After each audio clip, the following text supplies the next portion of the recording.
మిల్క్ని boil చేసుకుంటున్నానండి. ఒక పావు లీటర్ మిల్క్ తీసుకున్నాను, బాయిల్ అవ్వాలి. లోపల కస్టర్డ్ మిల్క్ ప్రిపేర్ చేసుకుందామండి. కొంచెం పాలే కాబట్టి కొంచెమే కస్టర్డ్ పౌడర్ వేస్తున్నాను. ఈ మిల్క్తోని మిక్స్ చేసుకోవాలండి.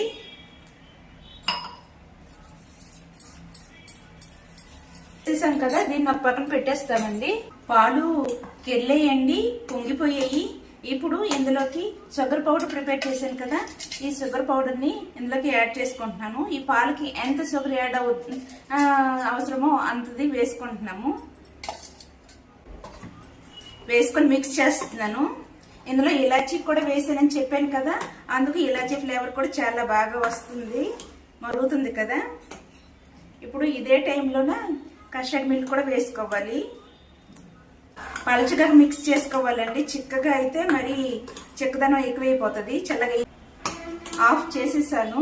ఇది చల్లగా అవి మేగడ కట్టకుండా చూసుకోవాలి. ఎందుకంటే డెకరేషన్ ఎలా చేస్తున్నాను అనేది చూపించేస్తాను, చూసేయండి ఫ్రెండ్స్. ఇప్పుడు ఒక ఫోక్ తీసుకున్నాను.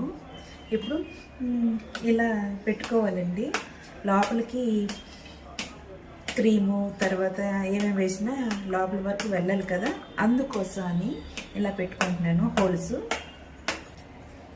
మిల్క్ మేడ్ కొంచెం వేసుకుంటే టేస్ట్ మరింత అధికం అవుతుంది.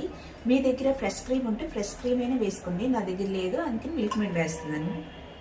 ఫస్ట్ లేయర్ అంతా ఇలా పైన ఇలా వేసుకున్నాను కదండి మిల్క్ మేడ్. ఈ విధంగా వేసుకున్న తర్వాత ఇప్పుడు దీని మీద ప్రిపేర్ చేశాను కదా, ఇది వేసుకుంటున్నాను. మొత్తం జ్యూసీగా టేస్టీగా వస్తుందండి, చాలా బాగా వస్తుంది. ఈ విధంగా వేసుకోవాలండి. బాగా నానాలి. ఒక 2-3 అవర్స్ ఇలా బాగా నానింది అనుకోండి, చాలా టేస్టీగా ఉంటుంది, సాఫ్ట్గా చాలా బాగుంటుంది. ఇప్పుడు డెకరేషన్ కోసం దీని మీద మీ దగ్గర డ్రై ఫ్రూట్స్ కానీ స్ప్రింకిల్స్ ఏమైనా కానీ ఉంటే వేసుకోండి. నా దగ్గర ఉన్నవి నేను వేసుకుంటాను.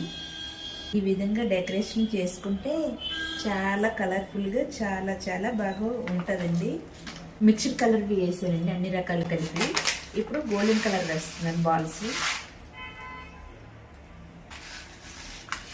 ఇప్పుడు సిల్వర్ కలర్ బాల్స్ వేస్తున్నాను. చూసారండి, ఈ విధంగా ఎంత కలర్ఫుల్గా ఎంత బాగా వచ్చిందో. ఈ ప్రాసెస్లో మీరు ఒకసారి ట్రై చేయండి. మరి నచ్చిందా లేదా కూడా కామెంట్లో చెప్పండి ఫ్రెండ్స్. వీడియో నచ్చితే ఒక చిన్న లైక్ వేసుకొని సబ్స్క్రైబ్ చేసుకొని ఫాలో కూడా చేసి